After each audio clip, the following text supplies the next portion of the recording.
Good day guys, MuscleSamuraiSix here, and today I'm bringing you a Jaden Yuki farm deck, level 40. Now it's a bit late, by now there's probably a billion of them by now, but this one I've had a lot of success with, and it's very little chance of loss with this one. You'll either get all the points you want, or you'll just win because you'll run out of your deck out. But most of the time, 90% of the time, you get everything you need. You beat him, you get your points, and you get between 7 and 8,000. So let me just give you a run through about the deck real quick. Alright, here we're in. So let's open it up.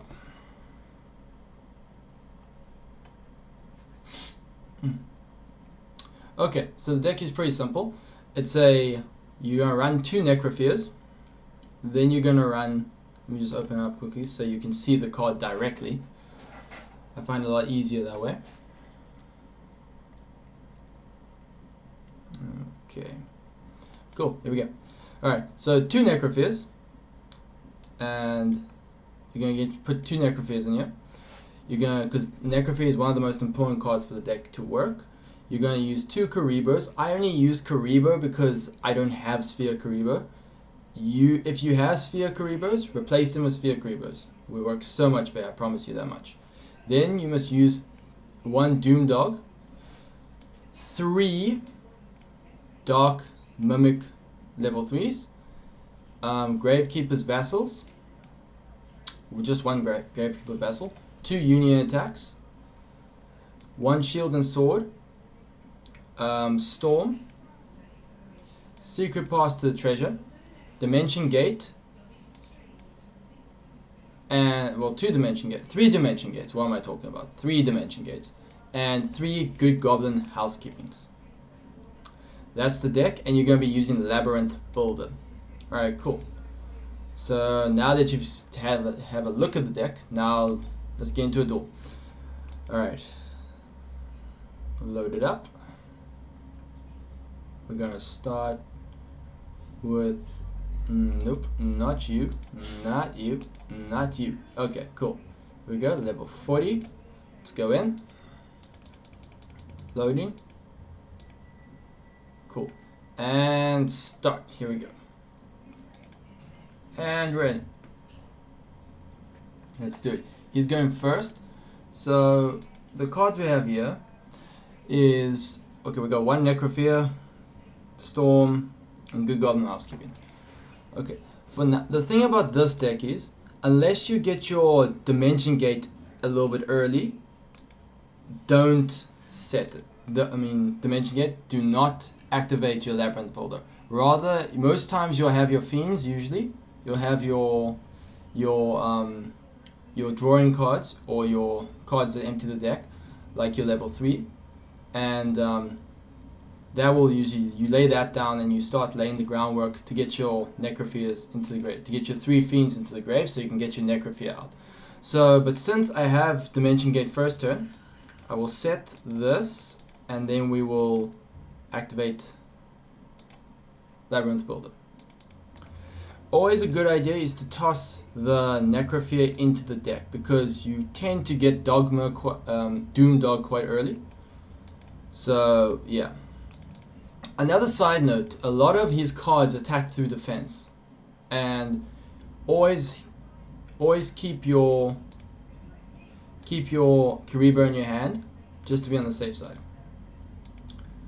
So, but with the Labyrinth Builder, hold the Labyrinth Builder as long as you can, your Labyrinth as long as you can, which by what I mean by this is that the second, just don't activate your Dimension Gate, you're in no danger. Wait for him to summon, if he's going to summon his Thunder Giant, wait for him to summon the Thunder Giant first. Then you can discard his card, then you chain it, he loses a card, and it allows you to remove your card from play at the same time. I usually do that, and it works with great success. Alright, so now we have to activate Good Goblin Housekeeping. Oh, we got Necrofear back again. Okay. In this situation, we put him back in. And we set this Goblin Housekeeping, because you'll game pretty early. You'll still game back either way. Alright, so like I said, hold your position as much as you can. Don't worry, you are in a safe place at this point. hasn't summoned anything. He will eventually summon one of his monsters, his element hero. This one, that's the one. There we go. Forgot his name there, Elementor Stratos. Now, he can target one card. At this point, you just activate. You activate your cards, and you get it removed from play as fast as possible. And then you also chain it with your... Oh, actually, you don't have to chain it, leave it. Because it's not the end of the world if you lose your housekeeping.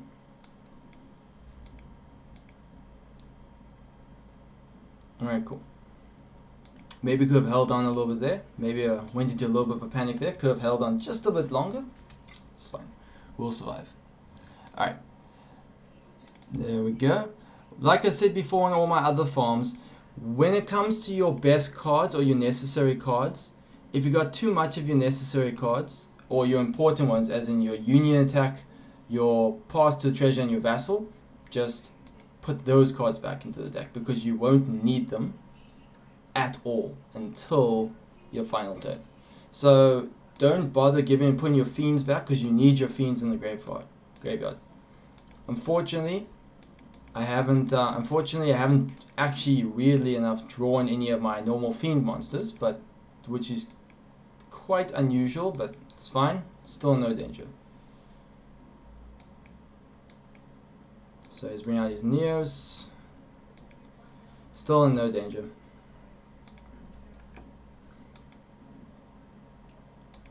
Okay. Don't be too spooked. He's going to be summoning a lot of his big monsters. They don't do anything. But one thing you will find yourself is running into them, crashing into your Necrofears quite often.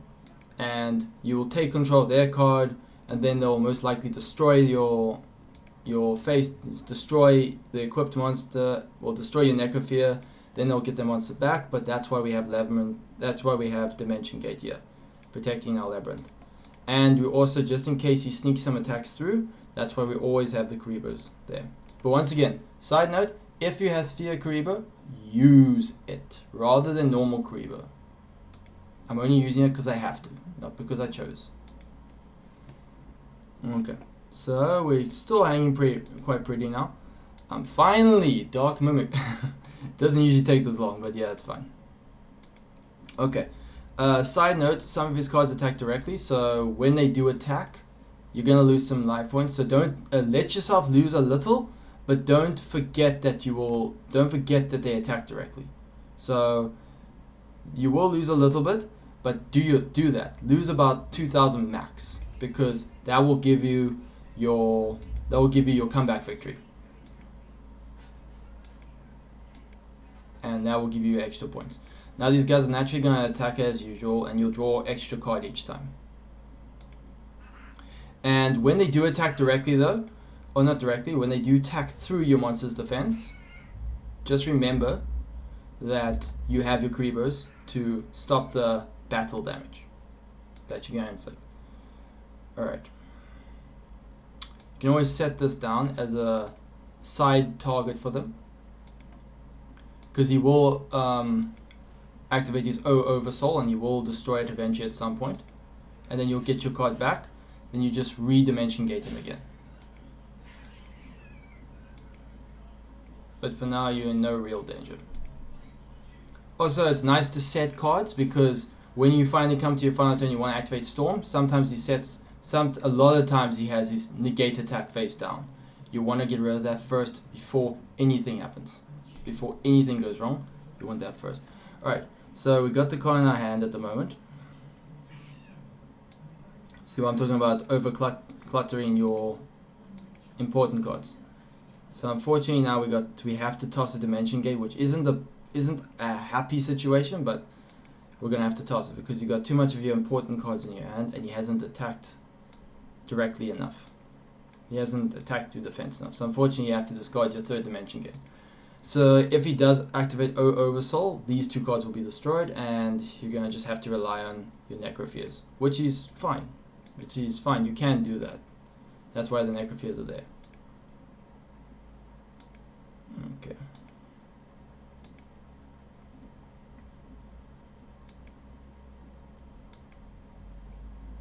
There we go.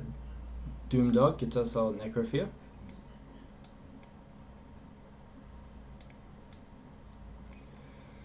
Okay, we're running quite close to the end of the duel now. We're gonna set our card, and because of all the Karibas in our hand, we have to special summon our Necrofear, which will definitely prompt him to activate what's now. It will prompt him to activate Skyscraper, which means you'll most likely destroy it. Then you just take control of his Neos, and then you'll use his Oversoul on it. Fortunately.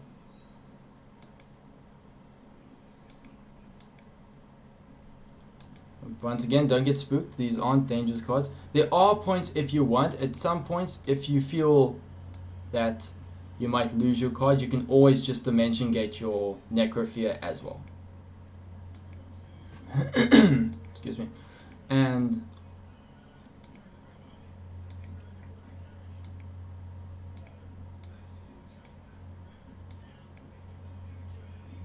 okay, he's just gonna send it back, and then he brings it back in attack mode. Like I said before, it's your prerogative. You're welcome to Dimension Gate him as well, which will kind of stop the whole worry kind of thing. So in this situation, I'm going to Dimension Gate him.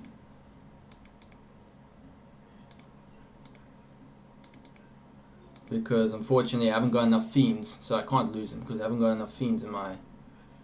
It's going to clog up my field too much, so I have to lose him. And okay, card gets destroyed.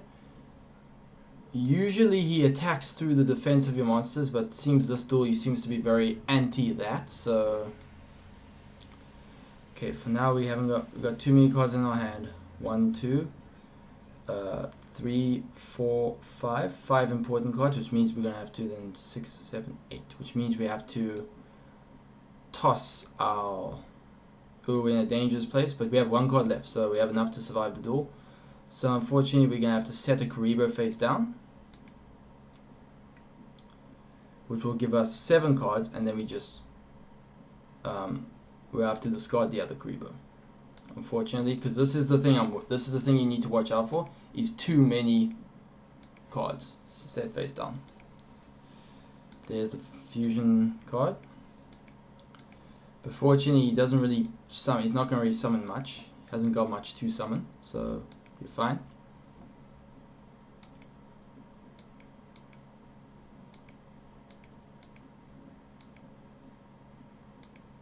Okay. So far, he hasn't attacked through the fence, which means we don't get our special points, but that's fine. All right. Final move. Here we go. Let's activate this final move. Don't know why this is not clicking.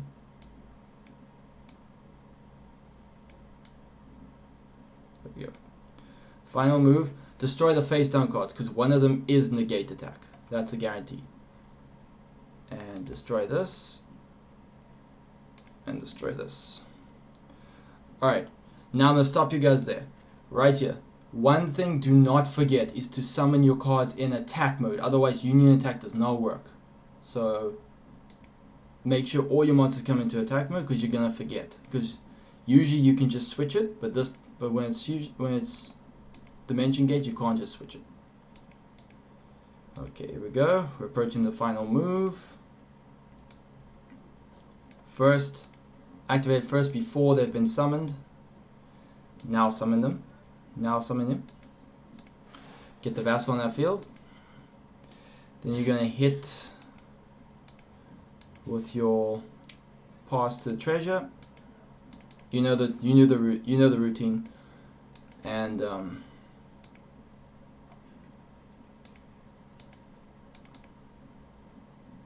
know the normal routine. Get all your union attacks on him, then we attack him directly. Alright, so another thing though is that if you want to do a Piranha variation of this deck, what you can do is, let's just attack directly and end it. Alright, cool. And he's down. We got him. Alright, so if you want to attack directly, if you want to use, not attack directly obviously, if you want to use Piranha in this deck, you have to put the martyrs in. You remove your unions, you put your 2 martyrs in, and you put your Piranha in. and you remove your vassal. The only thing is though, you're gonna have to have both. You're gonna have to have both Necrofears on the field. Otherwise, it doesn't. Otherwise, it's never gonna work. So let's see how much points we can hit here. Do we have enough? Fortunately, we just missed it. That would have come if he did attack us and we did lose damage of some kind. That's where that damage would have come in. Or if we let him destroy a Necrofear and we summon Necrofear later. But the reason why we couldn't summon Necrofear later was because the second he destroys a monster, we take control of his monster, and then my field would have been clogged. So watch out for that. And then you will activate Oversoul and destroy your cards.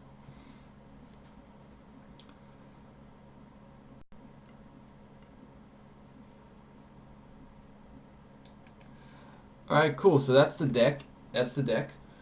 Some things to keep in mind is that you must always make sure that your dimension gate, you make sure you have 3 dimension gates, otherwise this deck won't work. You need to have your 2 Necrofears, you need to have your Vassal and your Unions. Okay, you can also put your Martyrs, you can put your Gift of the Martyr instead, and you can put your Piranha. It does have a different variation. And also, remember to think a little bit with this deck. Don't just play, because then you will make a mistake and then you'll lose it. Then you might lose. But keep in mind at the same time, it's very hard to lose with this deck. You always win, despite the fact you most of the 95% of the time you'll win. But if you play it wrong, you won't win. He'll just deck out. He'll just run out of cards, and that's it. And you'll just run out of cards. You'll just run out of cards, and you'll win by deck out, which means 2,000 points, and you'll get an extra 1,000 points for whatever you did, and then that's it. Alright guys, but not to keep this video going too long. Alright, cool guys. Well, thank you guys for watching. I hope you enjoyed the video. If you did enjoy the video, like and subscribe, and leave a comment down below. And if this video gets enough likes, or some positive reviews or enough likes, I will make a Piranha variation of the deck. You guys tell me what you think. Drop a comment down below. Don't forget to subscribe and like the video if you did enjoy it. Also, I'm gonna link some videos here. On this side, we're gonna link we're gonna link my previous farm video, which is me using Joey to farm Chaz Princeton. This side I'm gonna put a vintage Yu-Gi-Oh game that I play, and subscribe on this side. Alright, thanks you guys for watching. This is MuscleSamuraiSix signing out.